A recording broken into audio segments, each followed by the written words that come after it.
Welcome to this course. You just decided to become a Premiere Pro video editor, and I'm very excited to have you here.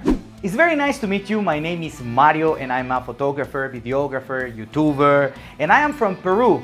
And in this course, I'll help you to understand and learn everything you need to know to become a professional Premiere Pro video editor. This course is made for people that never used Premiere Pro ever.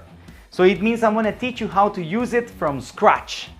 Maybe you saw the program already and maybe you open it and you saw all of these buttons and it looks that it's kind of difficult to understand, but let me tell you something. You know what?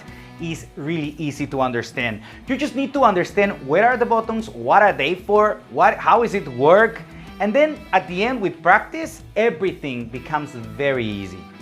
In this course, I will help you to understand the editing process, adding music, adding pictures, adding text, animations, effects, transitions, color correction, and of course to export also, because there are certain settings that you have to know so you can take advantage of all the quality of your videos. Are you ready to become a video editor?